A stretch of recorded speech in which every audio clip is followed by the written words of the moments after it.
Welcome to While We Were Distracted, the podcast where we explore topics that often get overshadowed in the rush of daily life. Please take a moment to like and subscribe. It really helps. All right, so you sent us this Forbes article. Wake up and smell the ransomware Starbucks impacted by cyber attack. Published just today, November 26, 2024. And, a cyber attack on Starbucks might seem like just another headline. But this one is about way more than just missing your morning latte. Yeah, it really exposes a vulnerability that's often overlooked. We tend to focus on data breaches. But this attack is a prime example of how ransomware can just cripple the operational heart of a company, and not just any company. Starbucks, a global giant, intricately woven into our daily lives. So let's break down what happened. The article centers on a ransomware attack on a company called Yonder, which, to be honest, I wasn't familiar with either. But apparently they're kind of a big deal in the world of supply chains. Big deal is an understatement. Yonder uses AI to manage the flow of goods for massive companies like Starbucks. Think inventory, warehouse operations, even the logistics of getting that coffee from the roaster to your local store. This attack wasn't just about stealing data, it was about disrupting that entire process. And the impact is already being felt. Yonder confirmed the attack on November 21st. And as of the 24th, they're still scrambling to recover. The article says this is messing with things like barista schedules and payments for Starbucks. Yeah, that's because Starbucks relies on Yonder's systems for crucial back-end processes. Think about it. A company that size can't function without real-time data on everything, from staffing to where each shipment of coffee beans is. It's a logistical nightmare, and shows how fragile these seemingly invisible systems really are. Now, a Starbucks spokesperson told Reuters that customer service hasn't been impacted, and they're working to ensure employees get paid with minimal disruption. But even if we dodge the bullet of delayed lattes, this goes way beyond Starbucks. Exactly. The article highlights that two UK supermarket chains, Morrison's and Sainsbury's, were also hit. This is a perfect illustration of how interconnected global supply chains are. One ransomware attack on a seemingly niche company can send shockwaves through multiple countries and industries. Talk about a domino effect. The article mentions Morrison's and Sainsbury's are dealing with ordering problems and potential stock shortages. Imagine walking into your supermarket to find empty shelves, all because of a ransomware attack on a company you've never even heard of. Suddenly, the consequences feel a lot more real. And it makes you wonder, how prepared are companies for this kind of disruption? The article did point out that Morrison's and Sainsbury's at least had contingency plans. A Sainsbury's spokesperson even reassured customers, stating they have contingencies in place. Which raises the question, what do those contingencies look like? Having backup systems is one thing, but how do you actually maintain operations when your entire digital infrastructure is compromised? Okay, let's unpack that a bit. What could companies realistically do to keep things running in this scenario?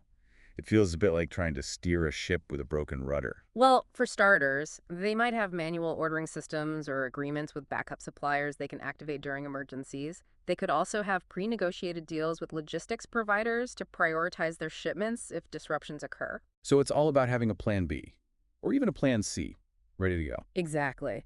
But it goes beyond logistics. There's the financial aspect as well. Imagine the payroll chaos if a company can't access its systems to pay employees.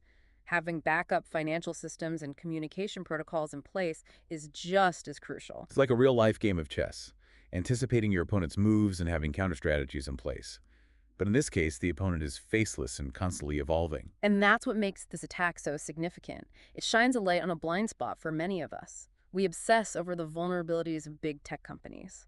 But supply chain companies like Yonder operate in the shadows, yet they wield immense power over the goods and services we depend on every single day. So while the attack on Starbucks might have grabbed the headlines, the real story here is much bigger. It's a wake-up call about the hidden vulnerabilities of our interconnected world, and the importance of understanding how these systems work, where the weak points are, and what the potential consequences might be. So what does all this mean for the future of cybersecurity? Are we destined for a world of constant disruptions and empty supermarket shelves? Well, the reality is that ransomware attacks are on the rise, and they're becoming increasingly sophisticated. Cybercriminals are drawn to this tactic because it offers a high reward for relatively low effort. But let's not paint an entirely bleak picture just yet. Okay, so there's hope. What can companies do to protect themselves in this increasingly complex landscape? I mean, are we talking about building digital fortresses? It's not about building impenetrable fortresses. That's an illusion. It's about understanding that cybersecurity is a continuous process, a constant arms race against those seeking to exploit vulnerabilities. And it's about adopting a multi-layered approach to defense. So more like a constantly evolving shield, adapting to the ever-changing threats. What would that look like in practice? Are we talking about armies of cybersecurity experts? It's not just about technology, though that's certainly a crucial part of it. It's also about creating a culture of awareness within organizations. From the CEO to the frontline employees, everyone needs to be educated on the risks and understand their role in protecting sensitive information. Think of it as creating a human firewall, where every individual is vigilant and empowered to spot and report potential threats. Right, so it's a combination of technological defenses and a workforce trained to recognize those wolves in sheep's clothing. Those phishing emails designed to trick employees into handing over access. Precisely. And this awareness needs to extend beyond individual companies. Supply chains are complex ecosystems, so sharing information about threats and best practices across the entire network is crucial. Think of it as a collective defense strategy, where everyone is looking out for each other. That makes a lot of sense. It's like a neighborhood watch for the digital age, where everyone is on alert and shares information to keep the whole community safe. Yeah. But let's be realistic. Many companies, especially smaller ones, simply don't have the resources to invest in top-tier cybersecurity. What are their options? That's a valid concern, and it's where government regulation and support could play a significant role. We need to create a landscape where cybersecurity is not just a luxury for large corporations, but a fundamental requirement for businesses of all sizes. Think of it as building codes for the digital world, ensuring a basic level of security for everyone. So just like we have building codes to ensure physical safety, we need digital codes to ensure online safety. It's about leveling the playing field so that all companies, regardless of their size, have the tools and support they need to protect themselves and their customers. Exactly, because ultimately, cybersecurity is not just a business issue. It's a societal issue. It impacts our economy, our infrastructure, and our daily lives in countless ways. And as we become increasingly reliant on digital systems, the stakes will only get higher. So while the ransomware attack on Starbucks might seem like just another headline, it's a stark reminder that the threat is real, it's evolving, and it demands our attention. This isn't just about protecting corporate profits, it's about protecting our way of life in the digital age. And this brings us to another fascinating aspect of this story, the psychology of the attack. Cybercriminals are essentially using a hostage negotiator's playbook, targeting the most valuable asset and exploiting the victim's dependence. It's not just about technology, it's a calculated manipulation of human behavior. So they're leveraging fear and urgency to force companies into making rash decisions, like paying ransoms, even though that's often not the best course of action. Exactly. They understand that companies like Starbucks and major supermarkets operate on razor-thin margins, and any disruption to their supply chains can result in massive financial losses and reputational damage. This creates immense pressure to resolve the situation quickly, making them more likely to cave to the demand. It's almost like a psychological thriller playing out in the digital world. And unfortunately, it seems to be working. We're seeing a surge in ransomware attacks globally. That's because it's a lucrative business model for cybercriminals, unfortunately. The rise of cryptocurrency has also made it easier for them to operate anonymously and collect ransoms without leaving a trace. It's a perfect storm of factors driving this trend. So we've got this alarming increase in attacks, Mm-hmm. and they're getting more sophisticated. It all sounds pretty bleak. But surely there are people fighting back, right? Yes, absolutely. It's not a hopeless situation. Governments and law enforcement agencies are increasingly recognizing the severity of the threat and are stepping up their efforts to combat these criminal networks. We're seeing more international cooperation to track down these groups and disrupt their operations. That's encouraging. But what about individual companies? What can they do to protect themselves? It feels a bit overwhelming, like trying to secure a fortress with a constantly evolving army at the gates. It's not about building impenetrable walls. That's simply not feasible in today's interconnected world. It's about understanding your vulnerabilities, implementing strong security measures, and being prepared to respond effectively in case of an attack. It's a multi-layered approach that involves both technology and human vigilance. So it's like having a security system, a well-trained guard force, and a plan B in case the first line of defense fails. Precisely. And it starts with basic hygiene, like strong passwords, multi-factor authentication, and keeping software up to date to patch known vulnerabilities. It sounds simple, but these basic steps can significantly reduce the risk of becoming a victim. Right. It's like locking your doors and windows. Even if you live in a safe neighborhood, you're not making it impossible to break in, but you're making it a lot harder and less appealing for opportunistic criminals. Exactly. But it goes beyond basic security measures. Companies also need to invest in robust backup systems in the event of a ransomware attack. Having readily accessible backups can be the difference between a minor inconvenience and a catastrophic shutdown. That makes sense. It's like having a spare tire in your car. You hope you'll never need it. But you get a flat, you're incredibly grateful to have it. And just like you need to check your spare tire regularly to make sure it's in good condition, companies need to regularly test their backup and recovery systems to ensure they'll work when needed. So it's not just about having these systems in place. It's about making sure they're functional and up to date. But what about the human element? We've talked about training employees to spot phishing emails, but are there other ways to bolster the human firewall? Absolutely. One crucial aspect is fostering a culture of security awareness within the organization. It's not just about following rules and procedures. It's about creating an environment where employees feel empowered to report suspicious activity, ask questions, and challenge anything that seems out of place. Think of it as building a community of vigilant defenders rather than just a group of rule followers. So it's about moving beyond fear and compliance, creating a sense of shared responsibility for security. That makes sense. But how do you actually achieve that? Is it about training programs, incentives, or something else altogether? It's a combination of factors. Regular training is essential, but it needs to be engaging and relevant, not just a boring slideshow. It's also about communication. Leaders need to set the tone from the top, emphasizing that security is everyone's responsibility and that reporting potential threats is valued, not punished. So it's about creating a culture where security is not seen as an obstacle or a burden, but as an integral part of doing business. It's about making it everyone's priority, not just the IT department's profit. Exactly, because ultimately the strongest security systems are only as good as the people using them. And that brings us to another important point. Collaboration. Okay, let's dive into that. What kind of collaboration are we talking about here? Is it about companies sharing information about threats, working together on solutions, or something else entirely? It's all of the above. In the past, companies often hesitated to share information about security breaches, fearing reputational damage or legal repercussions. But we're starting to see a shift in mindset. There's a growing recognition that cybersecurity is a collective challenge, and that sharing information about threats and vulnerabilities is crucial for building stronger defenses. So it's like a neighborhood watch, where everyone is on alert, sharing information about suspicious activity, and working together to keep the entire community safe. But in this case, the neighborhood is the digital world, and the threats are constantly evolving. And that's where organizations like information sharing and analysis centers, ISACs, come in. These industry-specific groups facilitate the sharing of threat intelligence, best practices, and incident response strategies among their members. So it's like a specialized intelligence network for cybersecurity, where companies can pool their knowledge and resources to combat common threats. That sounds incredibly valuable, especially for smaller companies that might not have the expertise or resources to go it alone. It is, and it's not just about companies sharing information with each other. There's also a growing need for collaboration between the private sector and government agencies. Okay, so let's talk about that. What role can governments play in strengthening cybersecurity? We've touched on regulation. But what else can they do to support businesses and individuals in this fight? Well, governments can play a crucial role in several areas. First, they can invest in research and development to stay ahead of the curve in terms of emerging threats and technologies.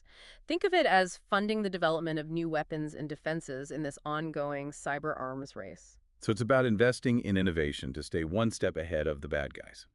That makes sense. But research is just one piece of the puzzle. What else is needed? Another key area is education and awareness.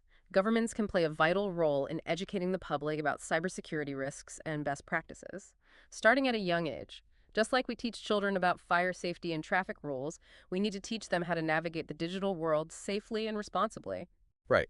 It's about creating a generation of digitally literate citizens who are aware of the risks and empowered to protect themselves. But education is a long-term strategy. What about more immediate actions? Well, governments can also play a more direct role in combating cybercrime by strengthening law enforcement agencies and providing them with the resources they need to track down and prosecute cybercriminals. So it's about making the digital world a less hospitable place for criminals to operate. Right. And it's not just about catching the bad guys after the fact. It's about deterring them from attacking in the first place. Exactly. And that brings us to another important aspect of government involvement: international cooperation. Cybercrime knows no borders. So tackling it effectively requires collaboration between countries. Think of it as a global alliance against cybercriminals, sharing information, coordinating investigations, and working together to shut down these networks. So just like we have international agreements to combat terrorism and other transnational crimes, we need a similar framework for dealing with cybercrime. It's about recognizing that this is a global problem that requires a global solution. And that's where organizations like Interpol and the United Nations play a vital role. They provide a platform for countries to work together, share intelligence, and develop joint strategies for combating cybercrime. So it's about creating a united front against cybercriminals, recognizing that no single country can tackle this problem alone. It's a truly global challenge that demands a global response. But all this talk about government action and international cooperation can sometimes feel abstract and distant from our daily lives. How can individuals contribute to this fight? What can we do to make a difference? That's a great question, and the answer is a lot more than you might think. Individuals play a crucial role in cybersecurity, both as potential targets and as defenders.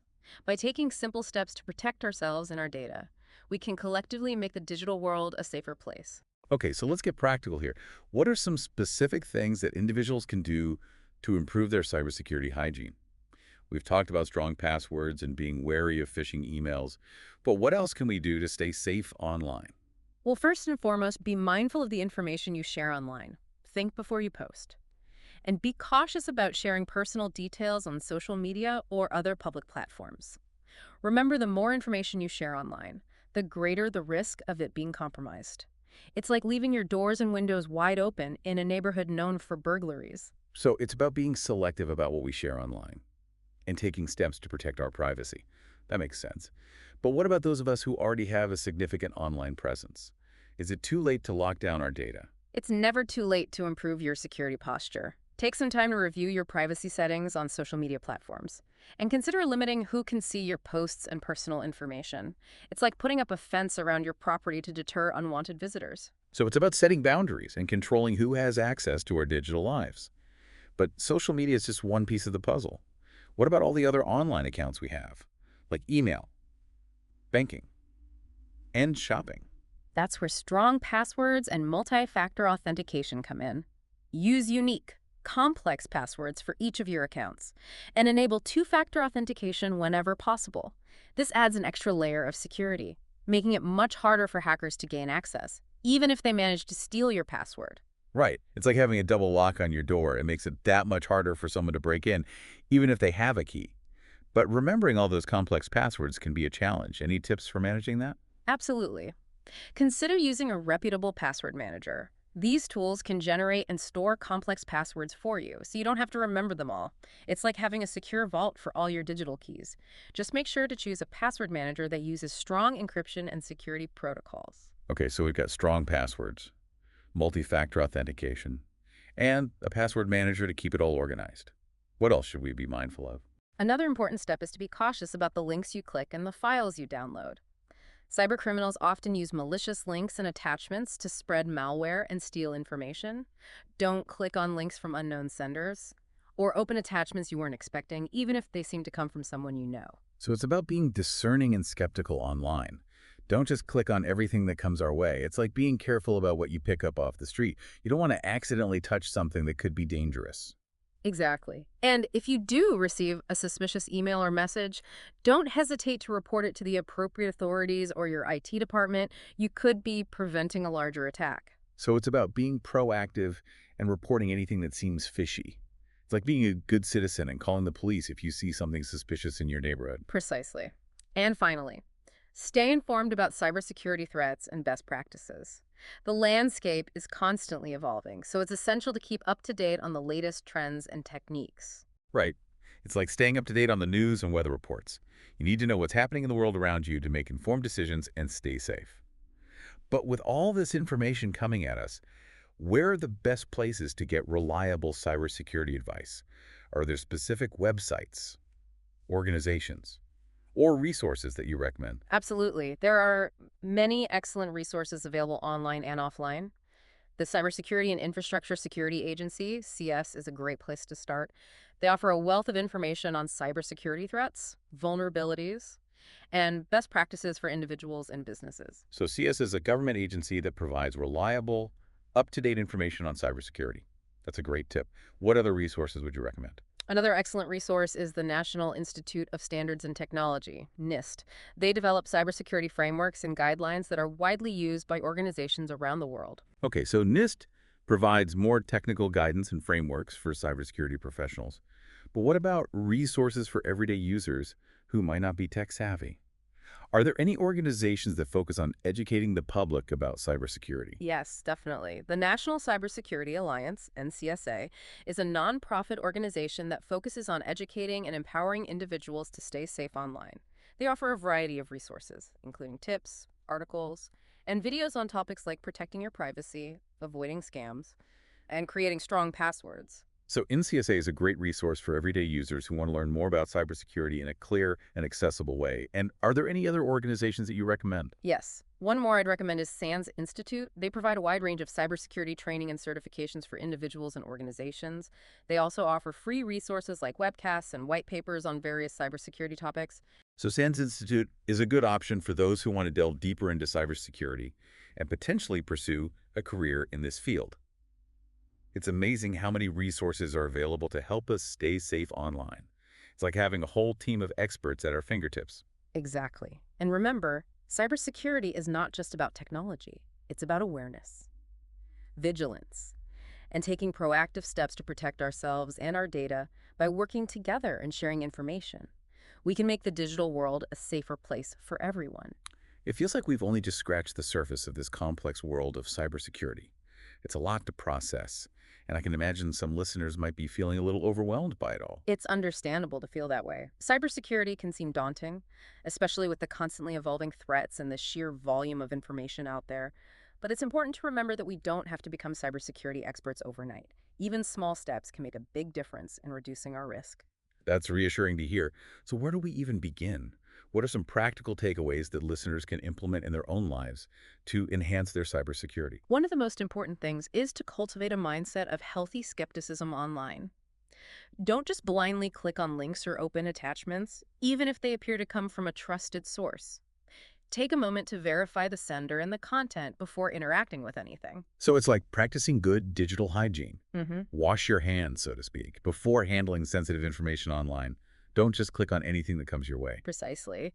And if something feels off or too good to be true, it probably is. Trust your instincts and err on the side of caution. It's better to be safe than sorry. Right. It's that old adage, if it sounds too good to be true, it probably is. That applies to the digital world as well. But beyond individual vigilance, what about the role of companies and organizations? What can they do to enhance their cybersecurity and protect their customers' data? One crucial step is to prioritize cybersecurity from the top down. It's not just an IT issue. It's a business imperative that needs to be embedded in the company's culture and operations. Leadership needs to set the tone and allocate the necessary resources to build a robust security infrastructure. So it's about making cybersecurity a core value, not just a checkbox on a compliance form. But beyond the technical aspects, what about the human element? We've talked about employee training. But are there other ways to empower employees to be part of the solution? Absolutely. One effective approach is to implement a bug bounty program.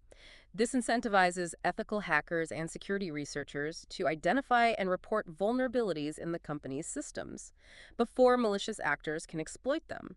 So it's like turning the tables on the hackers. Instead of waiting for them to attack, you're inviting them to find weaknesses in your defenses so you can fix them before they become a problem. Exactly. And it can be a win-win situation. Companies get valuable insights into their security posture, and ethical hackers get rewarded for their efforts. It's like a collaborative approach to security, recognizing that everyone has a role to play in making the digital world a safer place. But amidst all this talk about threats and vulnerabilities, it's easy to get caught up in the fear factor. How do we strike a balance between vigilance and paranoia? How do we avoid becoming overly anxious about cybersecurity? It's a valid concern. Cybersecurity is important. but it shouldn't consume our lives or prevent us from enjoying the benefits of the digital world. The key is to find a balance between awareness and action. Stay informed about the risks, take reasonable precautions, and don't let fear dictate your online behavior. So it's about finding that sweet spot between being informed and being overwhelmed. It's about taking sensible steps to protect ourselves without letting fear paralyze us. But amidst all this talk about defense and protection, it's easy to forget that technology can also be a force for good in the world. Absolutely. Technology has the power to connect us, empower us, and Right. solve some of the world's most pressing problems. And as we navigate this increasingly digital landscape, it's important to remember that cybersecurity is not just about mitigating risks, it's about enabling progress. So it's about creating a digital world that is both secure and innovative, where we can harness the power of technology for good, while protecting ourselves from those who would seek to exploit it for malicious purposes. And as we wrap up this deep dive into the world of ransomware, supply chains, Yeah. and cybersecurity, what's the key message you hope listeners will take away from this conversation? Cybersecurity is everyone's responsibility.